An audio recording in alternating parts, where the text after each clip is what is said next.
Because you're saying, the whole government should leave, but then there is a broad-based government that is in place right now.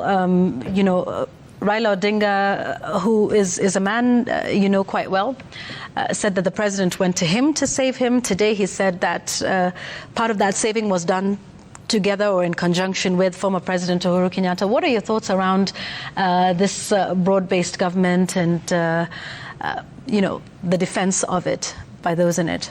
You see, this is not a script that is unusual.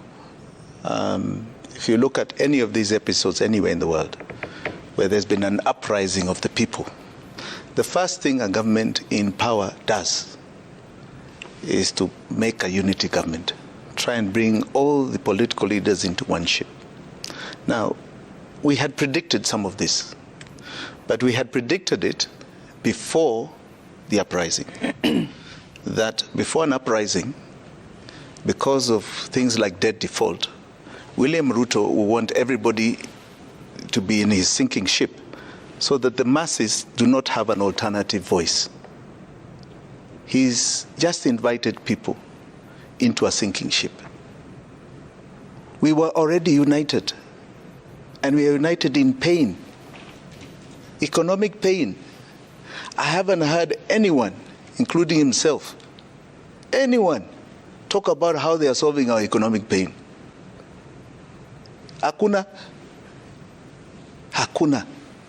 So please, we are still united in that economic pain, right? They can do what they want up there. But I can assure you, they are in a sinking ship and Kenyans will not join them. Kenyans will not join them. They'll sink themselves. Someone who has joined them is Raila Odinga, a man who is your ally. Can we safely call him that? He is my friend and ally. He is my friend and ally. Right. And has he really joined them? Has he joined them? Has he joined them? Every time I'm hearing him, he's saying we have no handshake, there's no coalition with ODM. I don't know. Does he have said no. Does he have 1 foot in, 1 foot out? You tell us. He's your friend. His minority leader, that's the opposition. Then he has somebody in government.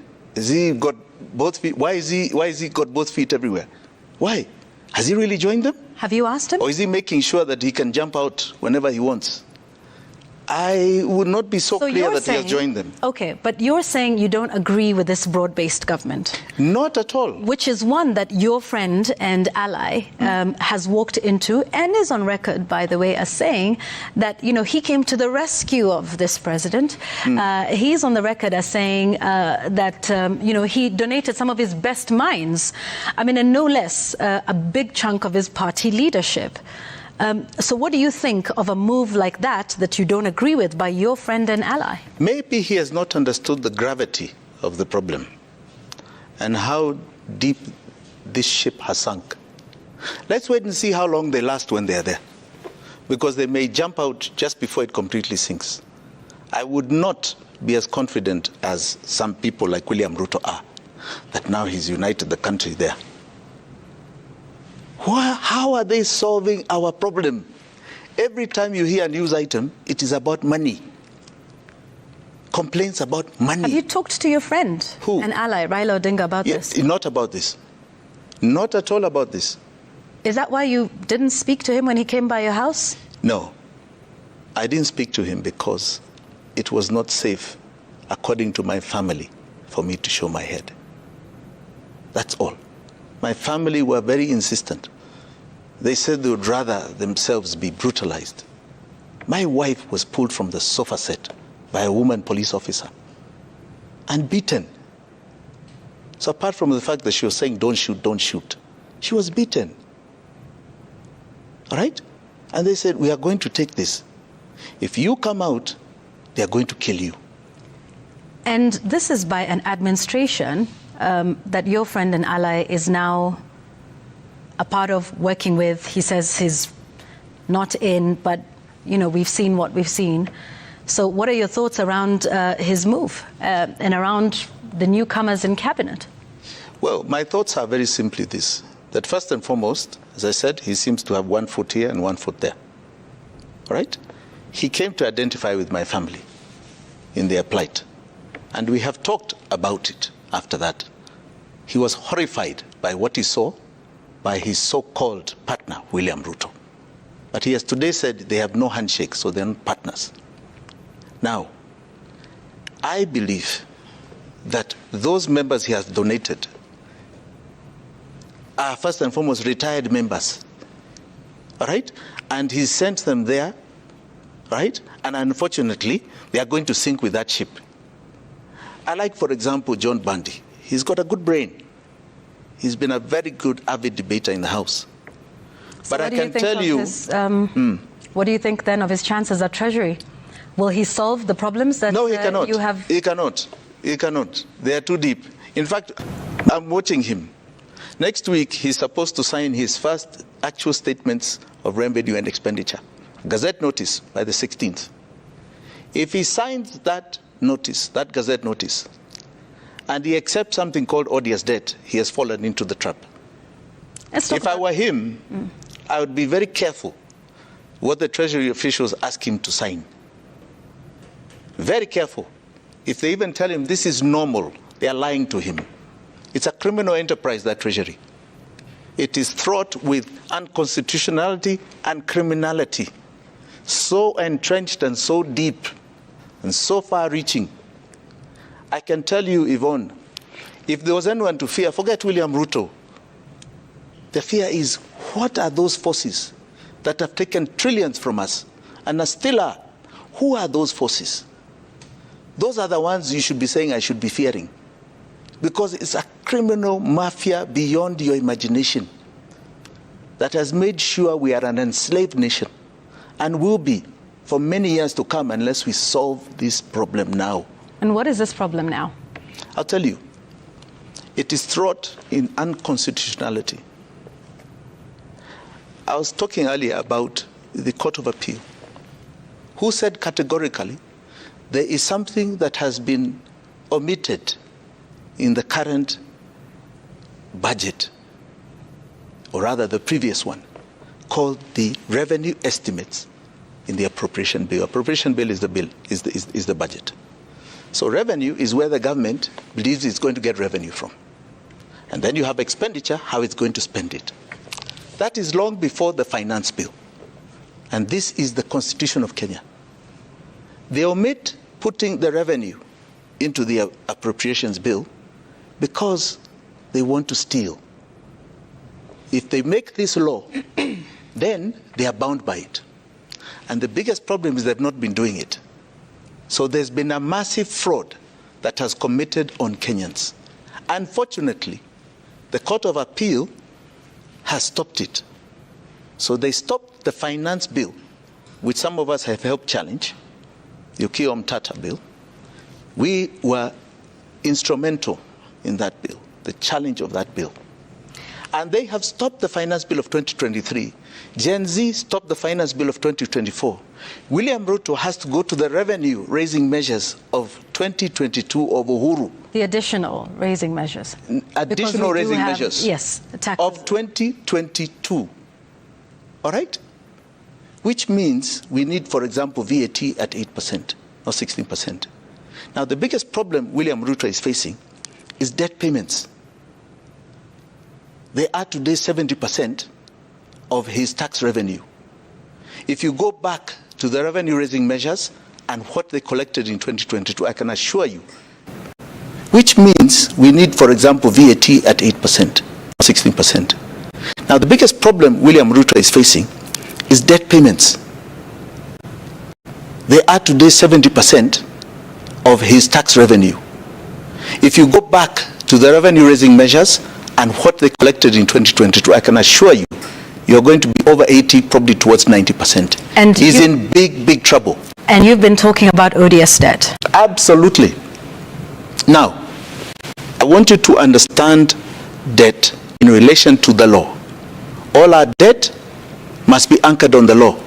And any debt that is not in this book called the Constitution is a fraud on the Kenyan people because it didn't come to us. So when you do not raise revenue estimates, you have not anchored debt. So any appropriation that does not have revenue estimates means any debt taken was not constitutional. That's where we even start. The current budget, the current appropriations, it did not have a revenue estimate. It's actually an illegal law right now. And we're going to challenge it. And soon you'll be hearing there's no budget, there's no appropriation, because it did not have the revenue estimates. Okay? So he's spending, or rather collecting and spending money that is unconstitutional. They have refused to follow the law. And the only reason they are doing that is because there must be some benefit by avoiding it. Now that has caused us odious debt, and I'll simplify this odious debt. Simplify it. There's something called primary balance, right? You look at the accounts of the nation, its expenses and its income. So we did the sums, just simple math, from 2013 all the way to 2023 June, right? What are the expenses of a nation? Removing only one item, debt payments. So that total was 4.6 trillion. Then we said, what did Kenya revenue collect? Kenya revenue collected in the same period 13.3 trillion, right? Now 13.3 trillion means that in 10 years, the difference from 14.6 to 13.3 was 1.3 trillion. So if we needed to borrow, we only needed to borrow 1.3 trillion. It's important to understand that this sum of our expenses is the entire development budget, which was 6 trillion. It's entire counties' budgets. It's entire salaries. It is entire pensions. It is entire operations of the government. Difference, 1.3. So he said, what did the government borrow? They borrowed 7.7 trillion. 6.4 trillion that was not needed. Where did it go? Now, the government of Uhuru Ruto did three things at the beginning. The first is that they presented a law to Parliament amending the Public Finance Management Act that catered for the Consolidated Fund. And in that they said, the Constitution says you can, all revenues of government, A, must enter the Consolidated Fund. A and B, except one, if it is a fund created by Parliament, like Petroleum Development Fund, and B, A and A, appropriations and exchange, nothing else. A and B, that's the Constitution of Kenya. The PFM law, prior to this amendment, took verbatim what is in the Constitution and put it, A and B. But they went and sought an amendment creating C and D in PFM, contrary to the Constitution. They amended the Constitution in the Public Finance Management Act, statute, rather than Constitution. Public Finance Management Act, statute, rather than Constitution, which is unconstitutional. And they created all sorts of places the money can go. It doesn't have to enter the Consolidated Fund. Right? So, based on that argument then, you're saying the debt is odious. And odious means what? Odious means that it is not for us to pay. It never came to our benefit. It was not with our laws and cannot be apportioned and put to anything on our budgets because it was never there. Which means that Kenyans do not owe that money. Let me ask you this. Odious debt is not a principle that's recognized in international law. Who told you that? Have you tested this internationally? Because you've been speaking about odious debt for quite some time now, for over a year. So where would you take this argument in order to renege on payment obligations on the part of the Kenyan public? You see, we've already taken the argument to our courts. Our courts have already said that the revenue estimates, if they are not in your budget, then you have an unconstitutional budget. The revenue estimates, for example, that are created by MDAs, ministries, departments, and agencies of government, says, for example, Ministry of Lands says we are going to collect so much from stamp duty, right? And we would like to collect more. With that approval, you create a finance bill. Now, those revenue-raising measures must have debt. All right? The revenue estimates must have debt. If the revenue estimates were never submitted, the court has already said those were illegal budgets. So the court declared the Finance Act. They already declared. That's fine. Yes. Let's follow this. The court declared the Finance Act 2023 unconstitutional, null and void. Understood. My question to you is then, when you say that this is ODS debt and therefore should not be paid by the Kenyan people, this is debt that's been taken internationally, right? So we go to them and say we're not going to pay this because? I'll tell you. And how and where will you challenge this? Because there's a whole principle and there's a whole debate around the theory of ODS debt, not recognized in international law. To which international organization would you take this? I mean, you know, we've got others like the ICC, the ICJ, but where would you take this to be able to challenge Kenyans' taxpayers towards paying a debt that's already been taken? Even for clarity, we have what you call 4 pockets of debt. You have that international debt, and there you have got what you call London Club, which is the notorious Eurobonds and syndicated loans. You have got the bilateral debts. This is where you have IMF and all this. A lot of that, by the way, is anchored in the budget. You have Chinese debt, right? And a lot of the Chinese debt is anchored in the budget. I have one issue with SGR. Okay? Then you have domestic debt, these bonds and bills that are never anchored in the budget. They're never anchored in any revenue estimates. They're never anchored anywhere. Now, because of that, this is a very simple matter. The good thing is our Constitution created financial controls. The Constitution, Chapter 4, is on financial controls. Many countries do not have it. So, for example, if you are going to loan money, borrow money from a bank, the first thing the bank does is its due diligence on you. So if there's anybody that loaned Kenya money, and Kenyans told, and the Kenyan government went to them and said, we want a funded project, they should have done their due diligence of how that is done in Kenya. What are the laws of Kenya? And the laws of Kenya say this: you can only borrow for development.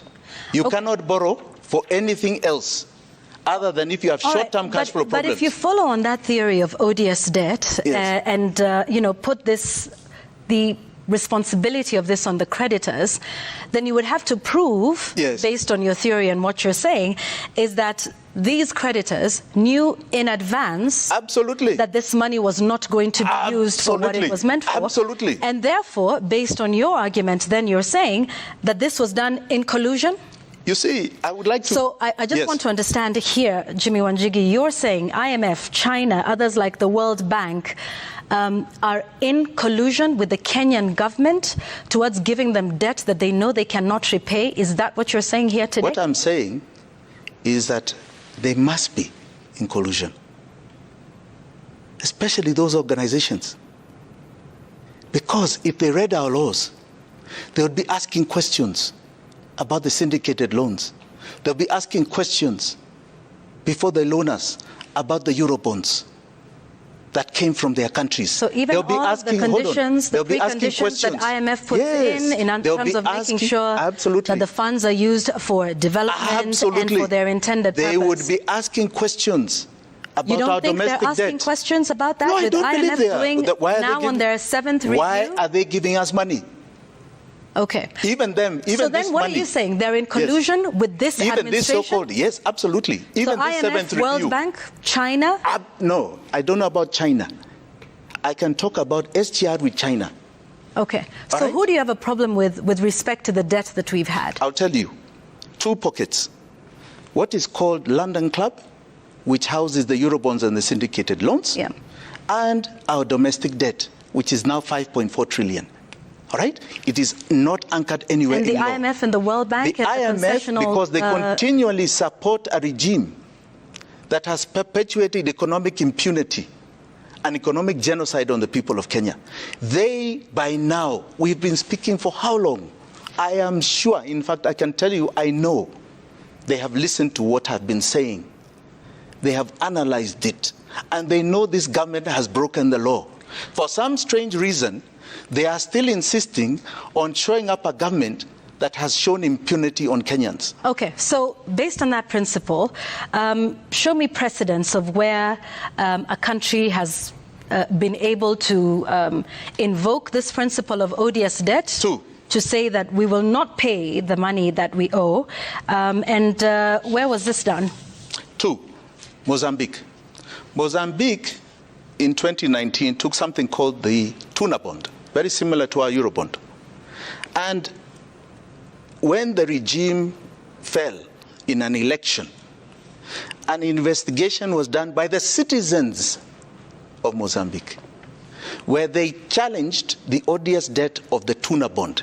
It was $2 billion, supplied by even banks like Credit Suisse of Switzerland. I can tell you they won that case in their constitutional court. They were up against, their laws are not even as good as ours. They won that case in their constitutional court. They were up against parliament and an executive, and it was declared odious. Do you know Credit Suisse even refunded money and actually had some of their staff removed from office? It was successful. Malaysia had the MDGB scandal. And I ask Kenyans to watch something that's available even on YouTube, right? Called A Man on the Run.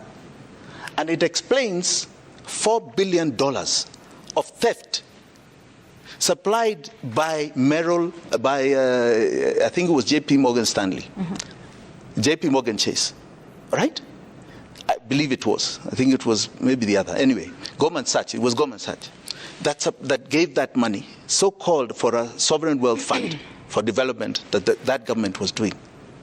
They called it and termed it odious. It went to people's pockets, right? It was struck off, right? And even the former prime minister is serving a 12-year sentence because of it. So it has been successful. In fact, the Americans started it with Cuba in the 1930s. So this is a successful model. The greatest thing with us here, and Yvonne, it's important to understand this. Let's talk about this, though. You know, it was revealed that, of course, the debt was taken without the approval of Parliament. In this case, our debt is being taken with the approval of Parliament. No approval of Parliament. But there's no approval. Hang on. I want to talk about the consequences of that and what happened.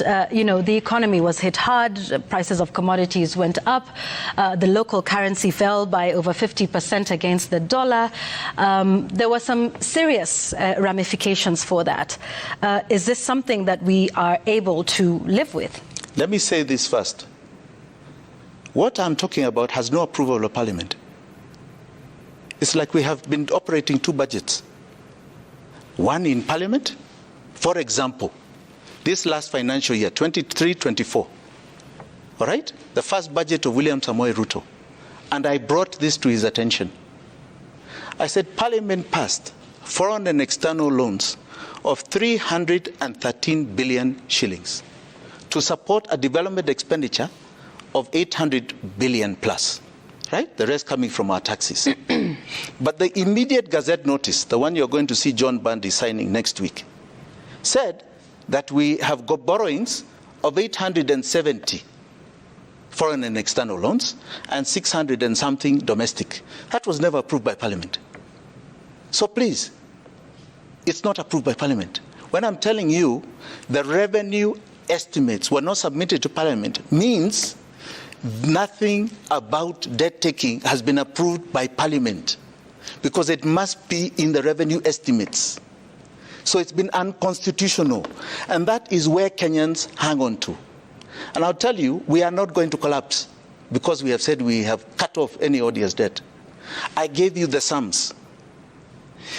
If in 10 years our expenses were 14.6 and our revenue hard earned by taxpayers here was 13.3, we had a shortage of only 1.3 in 10 years. Our development expenditure was 6 trillion. That means only 20% of that expenditure. We can even cut it off and say, let's do development of 4.7 trillion, and we are not borrowing from anybody. And the future of that sort of country is this. First, we have no baggage. of any debt. So all the revenue that comes to the exchequer can be used for services of government. The other is that this monster called domestic debt, now all these banks have got to loan us. Is that debt also odious? It's odious. Debt? Absolutely odious. So we shouldn't be paying back all that money, because it's not just money that's been lent by banks. It's also been lent by individual investors. So what are you saying to those individual investors who have given money to the government? They have unfortunately participated in an illegality. And this is how it's so ridiculous. Even those that individual investors did. What they don't seem to understand is how it's fake. Here's our money that we put to government bonds. We are the government. This government is not using that money for anything on the budget. And then they come back for our taxes, right, to pay the same interest rate.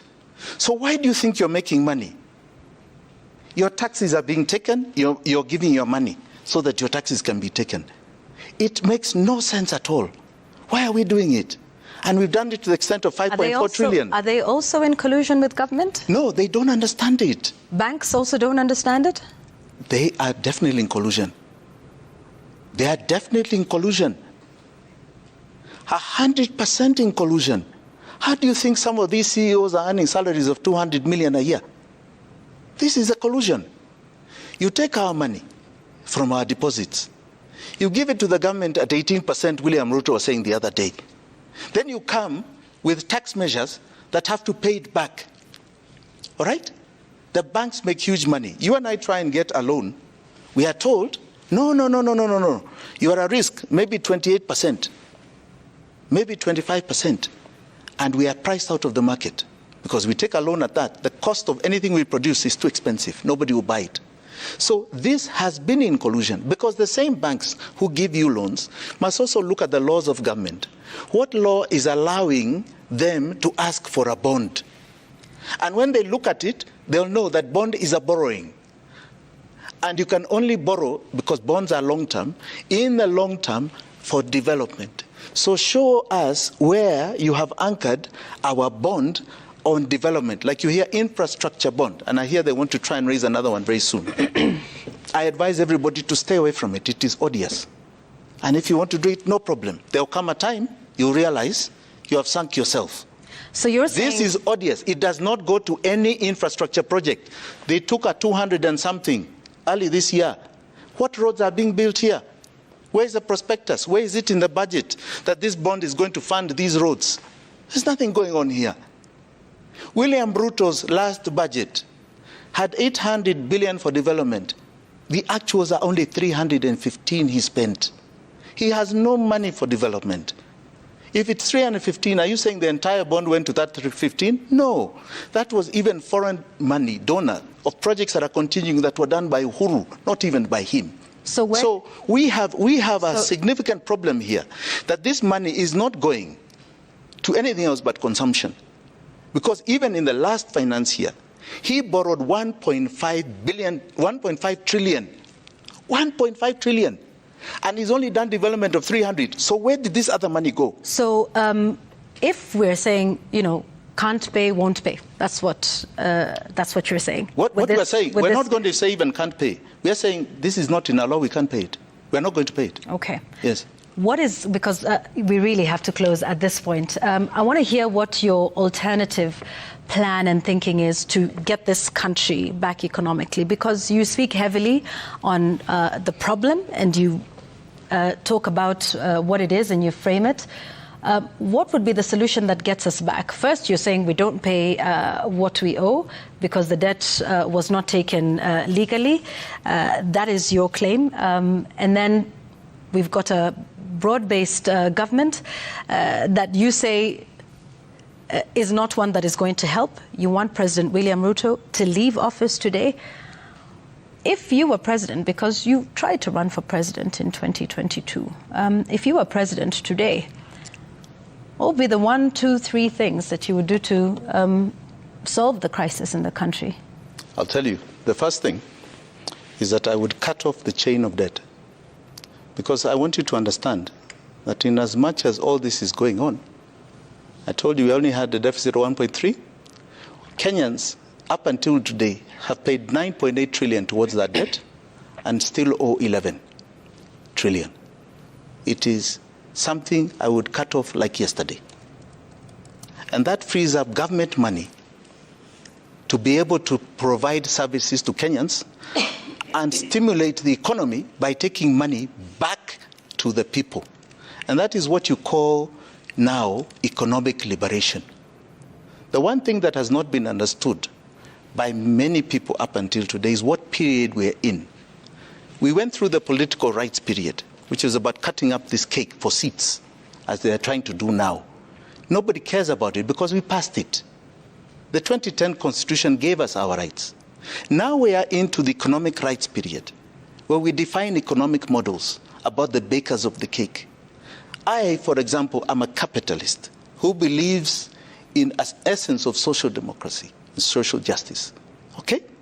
And I must create my model. This is the defining moment of ideological economy, ideological politics. I myself will be very interested to see the private sector be the driver. So I would never take their money. I don't need it.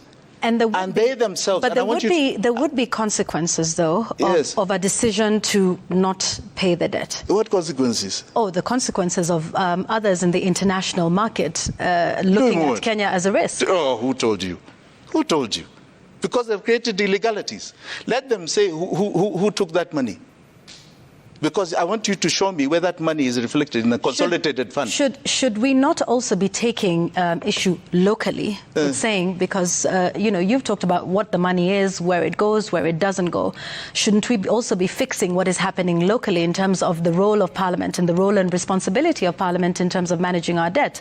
If you say that money has gone somewhere, should those people not be found and jailed? Is this a local problem, or is this an international problem? We've got to assist. And you have to know, yes, certainly, there will be consequences because they will look at Kenya as a credit risk. No. They will increase the credit rates. So there will be a period where you will have to deal with some of the consequences of a decision like that. Now, the question is, what would you be able to do to mitigate some of the consequences? Yvonne, you want us to live in fear. No, it's not fear. No, You're it's saying not fear. Fear of this happening. No, I'm Jimmy, sorry. Jimmy, it's not fear. Let me answer. There are consequences, though. Let me answer. How would you deal with Let me answer. First and foremost, forget about that fear mongering. International community, this or that. Sijui nani, this or that. I'm sorry. No matter what they do, we can live within our means. We don't need them. So why do they want us on a chain? Why do they want us on a chain? If we legitimately owe IMF, and it is in the budget, we'll ask those that we paid illegitimately to return it. To return it. Because as I told you, we have paid almost 10 trillion to this debt that is still at 11 trillion, never coming down, just growing. So let's not live in fear as a nation. Let us not live in fear. I don't live in fear, right? They say when you fear nothing, right? Then what? Those Gen Zs that went to parliament, what did they fear? A bullet, and after the bullet, they still went into the chamber. They succeeded. And it's very sad that they were killed. Over 200 have been killed. We mourn them. They are our heroes. Let us not live in fear. What consequences? We can live within our means. We don't need their money. My issue, fundamentally, is what we do with those local bonds that you're talking about, because it's odious. What do we do with these banks that have helped create a criminality? And we will hold them to account for that criminality. This is a reality. And I can tell you, Yvonne, if we don't do this, if we do not cut this chain, because it is the current modern chain of our slavery. Before they had these chains when they took us and sold us as slaves, that chain today is dead. If we don't cut it, anybody talking to you anything else is lying to you, because we can't even reschedule it. We can't even package it all and find softer terms that we can pay it over 200 years. It is a monster. It is going to chain us. It is finishing us. And I'll tell you what it creates. It creates what you're seeing in this country: inflation and recession. They're two evils. Two evils at the same time. So William Ruto says, I've brought down the cost of things. So he's brought down inflation. Easiest thing to do, just remove money supply. Make sure banks' interest rates rise. Make sure cash ratios from banks are risen. So there's no money, so goods look for a price. But what do? You accelerate the already recession that is there. So now recession is, we are not growing. We have no money in our pockets. We are collapsing. If you do the other, you raise inflation. And the only solution when you have that is to reduce taxation. William Ruto was seeking to raise taxation because his taxes are going to debt.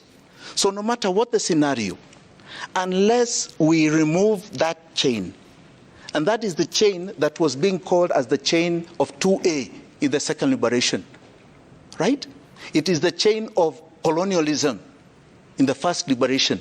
Our current chain, and Kenya should understand it, is this debt. It is and all around our bodies.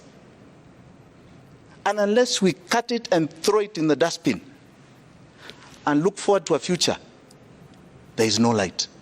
So this government, so-called of coalition government or whatever, is going there and saying we are not going to pay debt that is not in the Constitution and cut it off. Everything else is just talk. It's just good language, but it will go nowhere. Nowhere. They have to remove the chain. And William Ruto can't. That's why I say he must go. And you can? Like yesterday. I'll do it the first day in office. The first day in office, I'll cut it off. So if we do Article 1, and based on this formula of interpreting it that you have refused to share, would you want to be the leader of this country? Absolutely. I believe I can solve the problem of Kenyans. I believe I have it in my heart and in my mind because I love this country. And I believe I have the courage. So you'd run again in 2027? Absolutely. If we get there, I think we may have an election before then. And I pray we have an election before then. It is my prayer that people see that even when you are president, you can be brought down by the people. You are accountable to the people. William Ruto got in with a ballot. He is currently ruling with a gun and a bullet. How? How do you rule with a bullet? How do you kill these young Kenyans on the streets? How do you come to my house with those same bullets?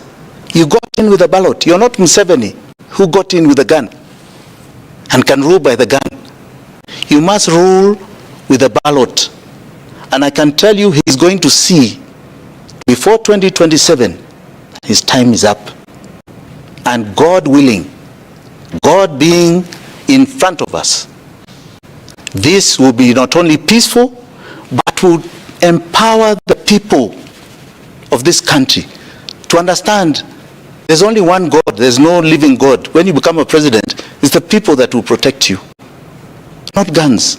It's the people that will hold you in office. And if you are short of anything that the people decide, they will remove you. We are going to create that template. And people will realize that it is possible. So when you go there, don't lie. Do not lie to the people. Do not cheat them. So let's have you answer that one. I think the question about who the people are. Yes. If they went to the ballot in 2022 and decided that President William Ruto was the man of their choice, that was upheld by the Supreme Court in a petition that followed thereafter. So who are the people? Is it some? Is it all? Let's accept that we have enough statistics that say 70% of this nation are young people below the age of 40. And let us suffice to say that what we saw on the streets of Kenya, in every single part of this nation, including the president's backyard, was the people that represent that 70%. Those are the people. They already have taken the front. And they've shown they are not only tribalists, right? They are committed and courageous. They already showed it. They have done something, I can tell you, I have never seen in this nation, and I don't think anybody else has. So the people have already spoken, right? And I want to tell you that those people, where I am, I must say, I am also an older generation to that, but I support what they're saying. I do not believe they're alone. And if William Ruto has the courage, let him come and support the referendum that we have asked the courts to support, which is really a referendum that is a no confidence motion in him. Let him come there and say, I actually even want it. And I can tell you, the people will tell him. They will tell him, point blank, what it's about. I would like to read one question from the CJ, and it was to you, former CJ William Tunga. Yvonne, please stay on the question of interpretation of 1, 2, 3. Under what article can Kenyans overthrow the Constitution? I asked Gen Z have not called for the overthrow of the Constitution. They are dismissing those they have delegated sovereign power to. Are we clear? That is... We are not yet clear, because I asked you the question, which was the interpretation of that Article 1. And the reason I'm asking you is because it is something that, you say you have spent a great deal of thought around it. How would you interpret Article 1 towards saying that we want this administration out, we don't want the Speaker of Parliament to take over, because that was what you said in the beginning. So I just want to hear your interpretation of how that works practically. Yes. Because with due respect, that's the former CJ, and this is something that is usually interpreted by the Supreme Court, which has the sole mandate of interpreting the Constitution in the country. I think it's so I want to hear what your interpretation of Article 1 and how that works practically. Kenyans would like to understand what your thought process is. Yes, and I told you, you're going to see it play out in the not too distant future. All right? I do not want to warn those that are against it. I will if this is a matter, Jimmy, of the Constitution and national importance, the Constitution, to which we all, fall under, right? What would that be? Why would the interpretation be so secret that it would be something that would... It's not even a question of interpretation. It's a question of the way forward. Because what you're asking me to do is the way forward? Is to bridge this gap of the way forward. And we have got this solution. But we need certain things to play out, like for what? It to be seen. What plays? Like a few more battles in court. All right? For it to come to fruition. Which battles in court? Let me give you another example. I go back to the Court of Appeal. Which battles in court? No. I go back to the Court of Appeal ruling on revenue estimates. That is fundamental. It's fundamental to this. Hang on a second. Please understand. And you have prosecuted that matter. No, but I'm trying to tell you. I want to understand. It is fundamental to this. Because what do you do with a president who has broken the Constitution? What do you do? You impeach him. What do you do with the parliament that has broken the Constitution? You go to the courts and seek its dissolution. You go to the courts. Where does it say that? So what is your solution? Right. Now you're understanding that we need a few more things to play out. By the way, the courts. By the way, the courts have spoken about the Constitution of Parliament. Retired CJ Maraga did speak about that. Yes. Did make an advisory on the same, on the legality of its constitution. It may not carry. But here is my question, if you look at the numbers, perhaps. But so here's the thing for me is, what is that roadmap that Kenyans would want to see? Or is this something that is a Jimmy Wanjigi plan? Because you've said right here that a majority of the people are not happy with this administration. So are you holding meetings with a majority of these people to plan the roadmap for the next way forward? And why would this not be something that is public, considering it is in the Constitution of Kenya? That is not a secret document, Yvonne, and that is public. I'm a very intentional person. Very intentional person. When I stood in 2022, it was intentional. Knowing very full well what was coming against me. When I've been talking about the economy of this country, it has been extremely intentional. In fact, I remember people telling me, Jimmy, you're talking to an elite. People don't understand those things. And today, you saw Gen Z talking those things. You're talking about the economy. I want to also assure you that I'm very intentional with the growth of this nation democratically.